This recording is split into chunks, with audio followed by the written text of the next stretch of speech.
कृष्णाय वासुदेवाय हरे परमात्मने प्रणतः क्लेशनाशाय गोविंदाय नमो नमः। श्रीमद्भागवत गीता में अर्जुन कहते हैं भगवान से, दोनों सेनाओं के योद्धाओं को अर्जुन किस प्रकार भगवान के विकराल मुखों में प्रविष्ट होते देख रहे हैं। जैसे नदियों के बहुत से जल के प्रवाह स्वाभाविक ही समुद्र के ही सम्मुख दौड़ते हैं, अर्थात समुद्र में प्रवेश करते हैं, वैसे ही नरक लोक के वीर भी आपके प्रज्वलित मुखों में प्रवेश कर रहे हैं। अर्जुन कहते हैं, जो भगवान की प्राप्ति के लिए साधन कर रहे थे तथा जिनको बिना ही इच्छा के युद्ध में प्रवृत्त होना पड़ रहा है और जो युद्ध में मरकर भगवान को प्राप्त करने वाले थे, इसी हेतु से उनके लिए नरक लोक वीराह विशेषण दिया गया है। वे भौतिक युद्ध में जैसे महान वीर थे, वैसे ही भगवत प्राप्ति के साधन रूप आध्यात्मिक युद्ध में भी काम आदि शत्रुओं के साथ बड़ी वीरता से लड़ने वाले थे। उनके प्रवेश में नदी और समुद्र का दृष्टांत देकर अर्जुन यह भाव दिखलाया है कि जैसे नदियों के जल स्वाभाविक ही समुद्र की ओर दौड़ते हैं और अंत में अपने नाम रूप को त्याग कर समुद्र ही बन जाते हैं, वैसे ही सुरवीर भक्तजन भी आपकी ओर मुख करके दौड़ रहे हैं और आपके अंदर अभिन्न भाव से प्रवेश कर रहे हैं। जैसे समुद्र में सब ओर से जल ही जल भरा रहता है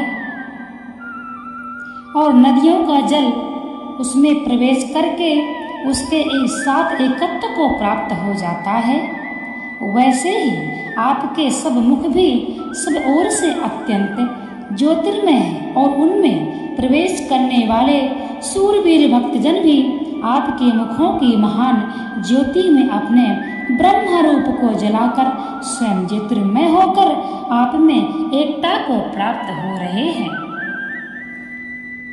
जैसे पतंग मोहवश नष्ट होने के लिए प्रज्वलित अग्नि में अतिवेग से दौड़ते हुए प्रवेश करता है, वैसे ही ये सब लोग भी अपने नाश के लिए आपके मुखों में अतिवेग से दौड़ते हुए प्रवेश कर रहे हैं।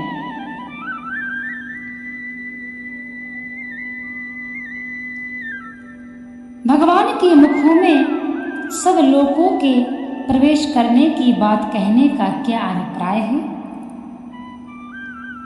भक्तों से भिन्न भिन्न समस्त साधारण लोगों के प्रवेश का वर्णन किया गया है, जो इच्छा पूर्वक युद्ध करने के लिए आए थे।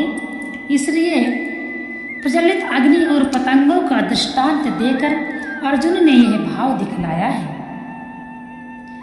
जैसे मोह में पड़े हुए पतंग नष्ट होने के लिए ही इच्छा पूर्वक बड़े वेग से उड़कर अग्नि में प्रवेश करते हैं, वैसे ही ये सब लोग भी आपके प्रभाव को न जानने के कारण मोह में पड़े हुए हैं और अपना नाश करने के लिए ही पतंगों की भांति दौड़ दौड़कर आपके मुखों में प्रविष्ट हो रहे हैं। दोनों सेनाओं के लोगों के प्रवेश का दृष्टांत द्वारा वर्णन करके अब उन लोगों को भगवान किस प्रकार नष्ट कर रहे हैं, इसका वर्णन किया जाता है। आप उन संपूर्ण लोगों को प्रज्वलित मुखों द्वारा ग्रास करते हुए सब ओर से बार बार चाट रहे हैं। हे विष्णु, आपका उग्र प्रकाश संपूर्ण जगत को तेज के द्वारा परिपूर्ण करके तपा रहा है। भगवान के महान उग्र रूप को देखकर यहाँ भयभीत अर्जुन उस अत्यंत भयानक रूप का वर्णन करते हुए कह रहे हैं कि उनसे अग्नि की भयानक लपटें निकल रही हैं। अपने उन विकराल मुखों से आप समस्त लोगों को निकल रहे हैं और इतने पर भी अतृप्त भाव से बार बार अपनी जीभ लपलपा रहे हैं तथा आपके अत्यंत उग्र प्रकाश के भयानक तेज से सारा जगत अत्यंत संतप्त हो रहा है। हे प्रभु, अर्जुन ने तीसरे और चौथे श्लोकों में भगवान से अपने ईश्वर में रूप का दर्शन कराने के लिए प्रार्थना की थी। उसी के अनुसार भगवान ने अपना विश्व रूप अर्जुन को दिखलाया, परंतु भगवान के इस भयानक उग्र रूप को देखकर अर्जुन बहुत डर गए थे और उनके मन में इस बात के जानने की इच्छा उत्पन्न हो गई थी कि ये श्री कृष्ण वस्तुतः कौन है तथा इस महान उग्र स्वरूप के द्वारा अब ये क्या करना चाहते हैं। इसीलिए वे भगवान से पूछ रहे हैं, मुझे बतलाइए कि आप उग्र रूप वाले कौन हैं।